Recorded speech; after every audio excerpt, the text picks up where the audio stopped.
ओम शांति। जी हाँ, भगवान भी हमसे बात करना चाहते हैं। अक्सर हम मंदिर में जाते हैं, हाथ जोड़कर आंख बंद करके अपने मन की बात भगवान को कहकर वापस आ जाते हैं। हम सबके साथ यही होता है अमूमन। परंतु जब हमने अपने मन की बात तो भगवान को कह दी, अब भगवान भी तो अपने मन की बात हमसे कुछ कहना चाहते होंगे। विषय गहरा है, तो इसी विषय पर स्पष्टीकरण के लिए आज हमारे साथ ब्रह्मा कुमारी ज्योति दीदी हैं। ओम शांति दीदी जी। ओम शांति।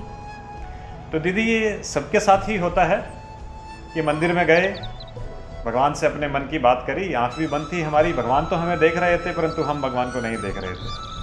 तो जब भगवान ने हमसे अपने मन की बात कहनी चाहिए और इतनी देर में हम वापस आ जाते हैं, तो भगवान हमसे क्या कहना चाहते होंगे दीदी जी जब हम मंदिर में जाते हैं? बिल्कुल, हम समझते हैं कि हम भगवान से बात करना चाहते हैं, लेकिन मंदिर में हम जाते हैं तो भगवान से हम अपने मन की बात तो कह देते हैं, लेकिन परमात्मा भी हमसे कुछ कहना चाहता है, ईश्वर भी हमसे कुछ कहना चाहता है। उसे भी हमें समझने की कोशिश करनी है। परमात्मा मुझे क्या कहना चाहता है, उसको रिसीव करने के लिए हमें अपने मन, बुद्धि, संकल्प, श्वास, जो भी परमात्मा के साथ हम जोड़ना चाहते हैं, उसको बहुत प्योर बनाने की ज़रूरत है। जितना हमारे मन के संकल्प शुद्ध होंगे, प्योर होंगे, उतना ही हम परमात्मा की बात को रिसीव कर सकेंगे। जबकि परमपिता परमात्मा हम बच्चों से या हम भक्तों से जो कहना चाहते हैं, उसको ना सुनकर अपनी बात कह के हम आ जाते हैं। तो जैसे हम देखते हैं कि अपना सुनाया और भगवान का रिसीव ना किया, तो हमारे जीवन के अंदर कोई परिवर्तन नहीं आता है। तो इसमें हम एक आपको छोटी सी कहानी भी शेयर करना चाहेंगे कि जैसे हम देखते हैं भक्ति और ज्ञान, दो पहलू होते हैं हमारे जीवन के अंदर।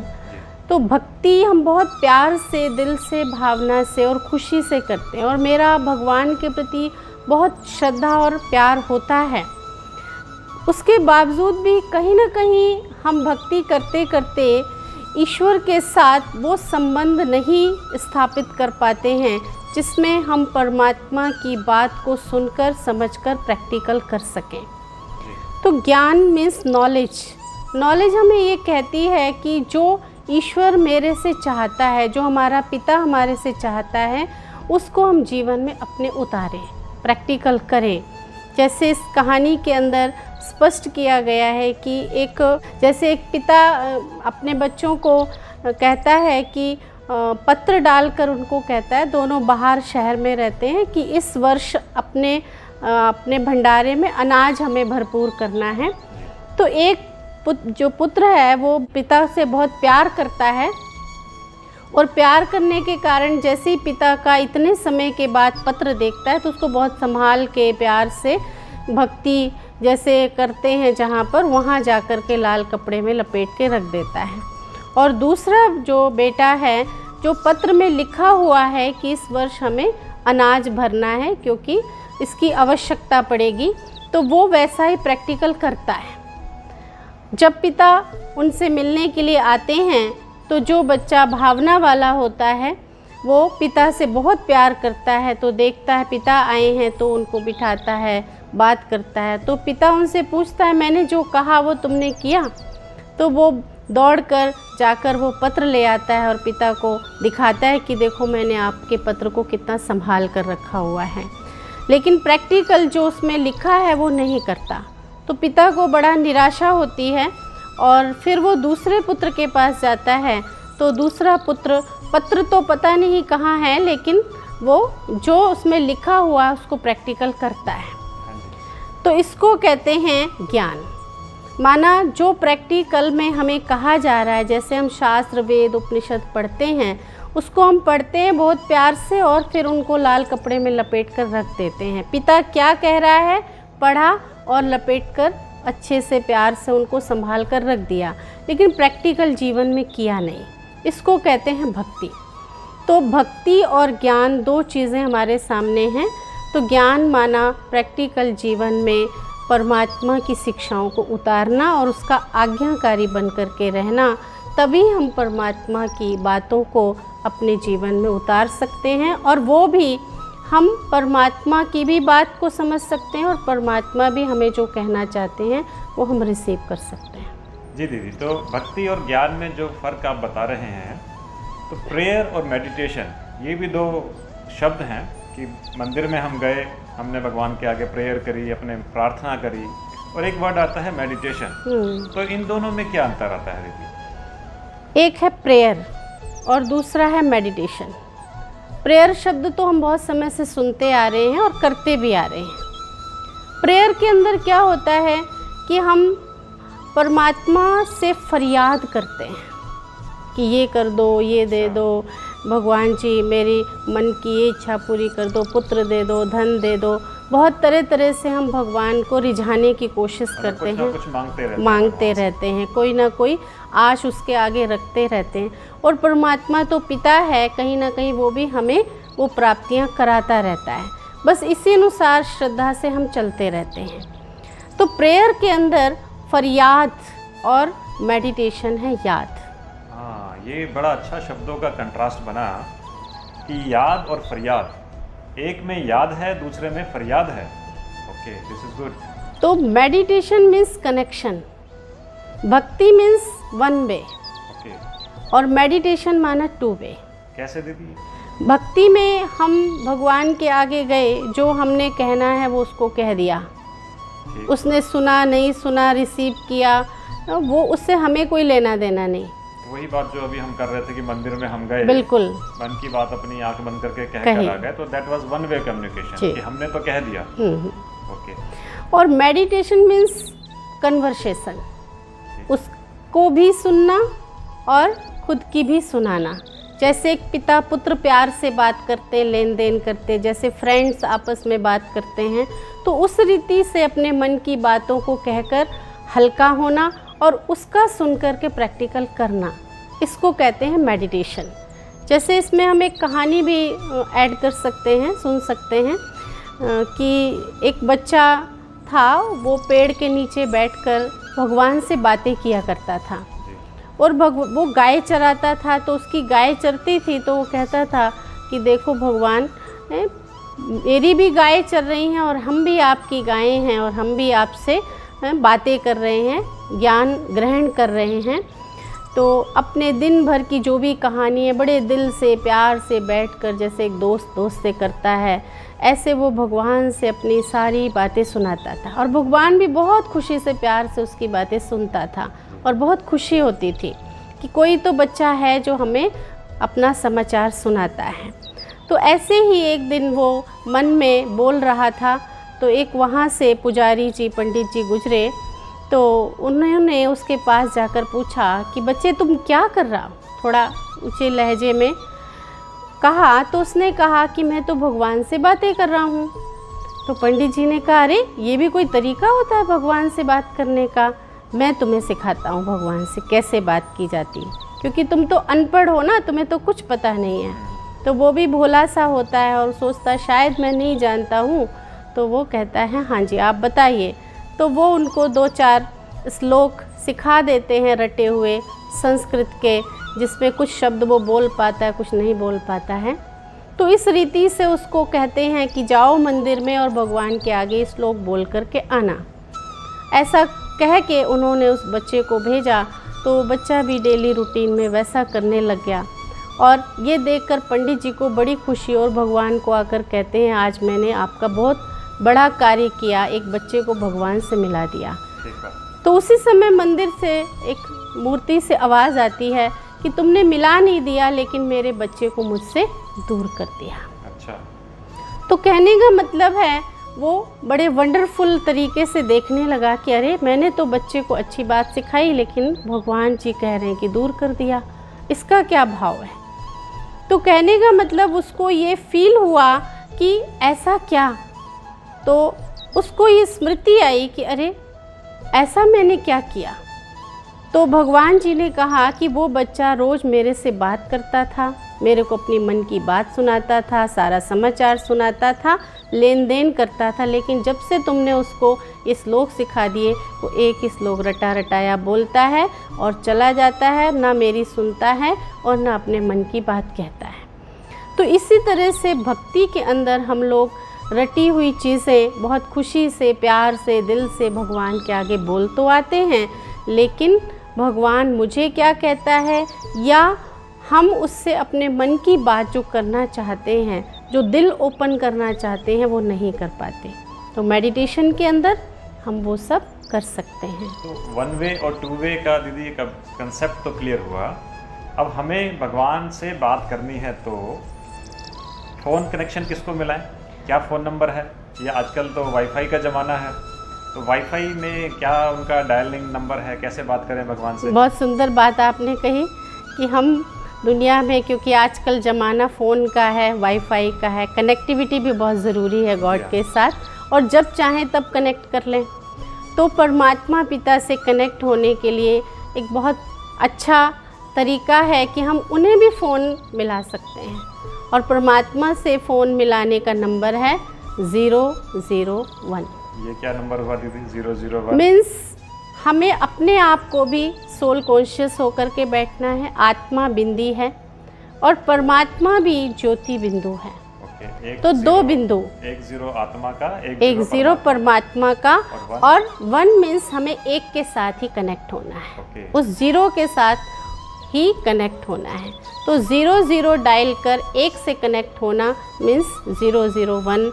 ये परमात्मा से बात करने का नंबर है। जब भी आप मेडिटेशन में बैठेंगे तो खुद को भी आत्मा समझें और उस परमात्मा को भी लाइट, आत्मा, ज्योति समझें। वर्षों से भी हम सुनते आ रहे हैं परमात्मा ज्योति स्वरूप है, और एक के साथ उस लगन में मग्न हो जाएंगे तो हमारा नंबर कनेक्ट हो जाएगा।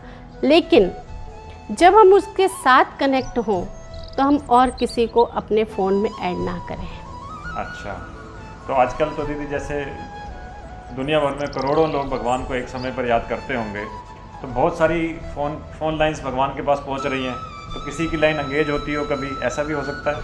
परमात्मा के साथ कभी भी हमारा फ़ोन इंगेज नहीं होता। ओके, उनकी लाइन हमेशा बिल्कुल अवेलेबल है, और उनका कभी भी नेट फेल नहीं होता। बैंडविड्थ उनकी स्ट्रॉन्ग है। बिल्कुल, क्योंकि दुनिया में भी हम साइंस से देखते हैं कि जितना ज़्यादा स्ट्रॉन्ग नेट होता है उतना हम ज़्यादा वर्क कर सकते हैं। इसी तरह परमात्मा जो है वो सबसे पावरफुल चीज़ है। परमात्मा को कहते हैं सर्वशक्तिवान, तो उसका नेट कभी फेल नहीं होता। लेकिन कंडीशन यही है कि जब उससे कनेक्ट हो तो किसी और से कनेक्ट ना हो। आजकल चूँकि टेक्नोलॉजी का ज़माना है, एक साथ हम कॉन्फ्रेंस कॉल पे कई लोगों से बात कर सकते हैं, तो ये ध्यान रखने वाली बात है कि परमात्मा से जब बात करें तो वो कॉन्फ्रेंस कॉल वाला कंसेप्ट वहाँ लागू नहीं होता, क्योंकि गॉड के साथ हम जितना ही एकांत प्रिय और अकेले होकर के कनेक्टिविटी करेंगे, मल्टीपल कनेक्शन नहीं करें उसके साथ, क्योंकि वो कहीं ना कहीं हमारी रिसीविंग पावर को, कैचिंग पावर को कट कर देता है। बड़ा अच्छा मुझे ध्यान आ रहा है दीदी, किसी ने कहा कि लोगों से बात करने के लिए तो फ़ोन की ज़रूरत पड़ती है, प्रभु से बात करने के लिए मौन की ज़रूरत पड़ती है। बिल्कुल, बहुत सुंदर। फ़ोन पर बात करने के लिए बिल देना पड़ता है और प्रभु से बात करने के लिए दिल देना पड़ता है। तो वही बात आपकी कि जब भगवान को फ़ोन लगाएं तो कॉन्फ्रेंस कॉल ना करें, सिर्फ उन्हीं से अपना कनेक्शन जोड़ें, दिल से दिल की मुलाकात करें। हाँ, जितना हम प्लेन बुद्धि रहेंगे, क्लियर रहेंगे, उतना ही हम परमात्मा से ईज़िली कनेक्ट होंगे। और प्लानिंग करते रहेंगे तो कनेक्टिविटी करने में बहुत मतलब प्रॉब्लम होती है, माना हम उससे कहीं ना कहीं डिस्टेंस हो जाता है। तो मीन्स जब हम मेडिटेशन में बैठें और परमात्मा से अपनी बुद्धि की फ़ोन की लाइन एंगेज करें तो हम प्लेन बुद्धि होकर प्लानिंग बुद्धि ना बने, क्योंकि प्लानिंग बुद्धि वाला उलझा रहता है और प्लेन बुद्धि वाला सुलझा रहता है। अक्सर कर ऐसा होता है कि लोग प्लान ज़्यादा करते हैं और उसको प्रैक्टिकल करने में कहीं ना कहीं वो पीछे रह जाते हैं। तो इसलिए जो भी हम प्लान करें उसको प्रैक्टिकल करने के लिए अपनी बुद्धि को प्लेन रखें। ठीक है, अब हमने तो फ़ोन की कनेक्शन मिला ली, अब परमात्मा से जब सिग्नल्स हमारे पास आ रहे हैं तो उसको कैच करने के लिए एक मुझे स्टोरी याद आती है कि एक बार एक व्यक्ति पहाड़ी पर चढ़ रहा होता है और उसका लक्ष्य होता है कि आज के दिन में मुझे इस पहाड़ी की चोटी पर पहुंचना ही है। चढ़ता जाता है, अंधेरा हो जाता है, शाम ढल जाती है तो, लेकिन वो हार नहीं मानता, चढ़ता जाता है। अंधेरे में भी वो पहाड़ी की चोटी को लक्ष्य प्राप्त करने के लिए चढ़ता जाता है। अब अंधेरे में पैर फिसलता है और गिर जाता है। गिरते गिरते गिरते गिरते पहाड़ी से बहुत नीचे आके गिरता है। उसके मन में संकल्प आता है कि आज तो मैं बचूंगा नहीं, हे परमात्मा मुझे बचाओ। और जैसे ही मन में संकल्प आता है, उसके हाथ में एक पेड़ की टहनी आ जाती है, उसे पकड़ लेता है और ज़ोर से फरियाद करता है, हे परमात्मा मुझे बचाओ। एक आवाज़ गूंजती है रात के अंधेरे में, जंगल में, पहाड़ी का सुनसान इलाका, आवाज़ गूंजती है, आप मुझसे क्या चाहते हो? तो आप मुझे बचा लो। तो भगवान की फिर से आवाज़ गूंजती है, क्या आपको पूरा विश्वास है कि मैं आपको बचा पाऊंगा? तो व्यक्ति कहता है, हाँ मुझे पूर्ण विश्वास है, आप मुझे बचा पाएंगे, आप भगवान हैं, सर्वशक्तिवान। तो फिर आवाज़ गूंजती है, तो ये टहनी जिसे आपने पकड़ रखा है इसे छोड़ दो। अब वो सिग्नल वाली बात आ जाती है कि भगवान का सिग्नल है या मेरा अपना मन का सिग्नल है, कैसे वो क्लियर हुआ? व्यक्ति कंफ्यूज हो जाता है। वो सोचता है मुझे पता नहीं ये मेरे मन का भ्रम है या जंगल में आकाशवाणी कैसी हो रही है। वो सोचता है कि मुझे टहनी नहीं छोड़नी चाहिए, इतनी ऊंचाई से मैं गिरा हूँ, बड़ी मुश्किल से टहनी मेरे हाथ में आई है, अब पता नहीं कितनी नीचाई तक और गिरूंगा तो आज नहीं बचूंगा। वो कस के और टहनी को पकड़ लेता है। सर्दियों का मौसम होता है दीदी, रात का समय है, कोई देखने वाला नहीं, सुनने वाला नहीं, तो व्यक्ति रात भर उस टहनी को पकड़े पकड़े सो जाता है और ठंड के मारे करता है और तो सुबह वो मृत पाया जाता है। गांव वाले जब आकर देखते हैं तो पेड़ ज़मीन से लगभग कुछ 10-1 फुट ऊपर वो पेड़ की टहनी होती है जिसपे वो मृत पाया जाता है। तो यदि वो रिसीव कर लेता परमात्मा के वो वाइब्रेशंस, वो संकल्प या वो नेटवर्क उस तक पहुंच पाता, तो वो 10 फीट ही तो ऊपर था ज़मीन से, उस टहनी को छोड़ता और वो बच जाता। बिल्कुल। तो दीदी कैसे हम ये माने कि भगवान हमें कह रहे हैं, ये हमारे अपने मन की बात है, ये क्या होती है दीदी, कैसे इसको स्पष्ट करें? इसमें कुछ चीज़ें ऐसी होती हैं, जैसे कि हम देखते हैं 3 बातें होती हैं जिसमें, एक है मनमत जी, एक है श्रीमत जी, और एक है परमत। ओके, तो मनमत माना खुद की मत। जी, जैसे हम प्रैक्टिकल जीवन में देखते हैं कि आज मेरे मन में जो भी आया, हम अच्छा है बुरा है, उसकी रिज़ल्ट क्या होगी, पॉजिटिव है नेगेटिव, कुछ नहीं सोचते, बस मन में आया मुझे करना है, हाँ जी, जिसको मनमानी भी कहते हैं। और हम लोग घर में भी देखते हैं कि माँ बाप भी बच्चों को मनमानी करने के लिए रोकते हैं, क्योंकि उनको उतनी समझ नहीं होती है। हाँ जी, इसी तरह से अध्यात्म के मार्ग में हम जब अपनी मत चलाते हैं तो कहीं ना कहीं हमें दुख का सामना भी करना पड़ता है, हर्ट भी होते हैं, खुद भी दूसरों को भी करते हैं। और उससे जब मनमत पर हम चलते हैं तो कहीं ना कहीं पश्चाताप भी होता है। ठीक, दूसरा है श्रीमत, ओके, परमपिता परमात्मा की मत, अर्थात श्रेष्ठ मत। श्रीमत मीन्स परमात्मा की मत। परमात्मा की मत, श्रेष्ठ मत।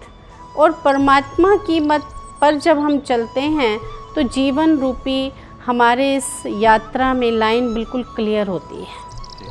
वो जैसा कहता जा रहा है और हम करते जा रहे हैं, तो कहीं डाउटफुल नहीं है, हाँ जी, कहीं ये नहीं है कि पता नहीं अच्छा होगा या गलत होगा। ठीक है, माना हम उस पर संपूर्ण समर्पण होकर के उसकी मत पर चलते हैं।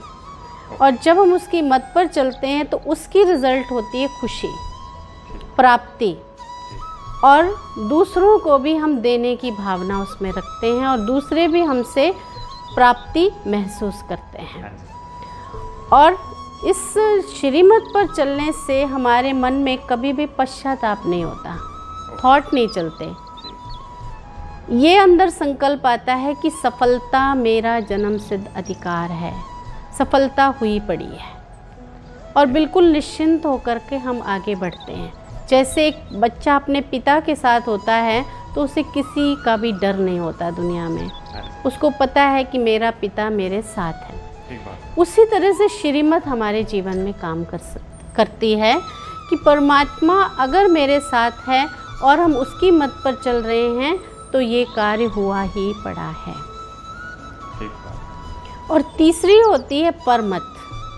आज के टाइम पर जैसे हम देखते हैं कि जब मेरी मन मत काम नहीं करती है तो हम ज़्यादातर अपने फ्रेंड सर्कल में या अपने आसपास रहने वाले या किसी को देख करके भी वो कार्य करने की कोशिश करते हैं। वो परमत कहलाएगी। परमत। अच्छा। तो परमत पर जब हम चलते हैं, मनमत और परमत ये दोनों नेगेटिव रूप हैं। ओके। जब हम मनमत और परमत पर चलते हैं तो जीवन के अंदर बहुत सारे डाउट्स पैदा हो जाते हैं, हाँ जी। दुख और दर्द पैदा हो जाता है और गिरावट की ओर हम जाते हैं।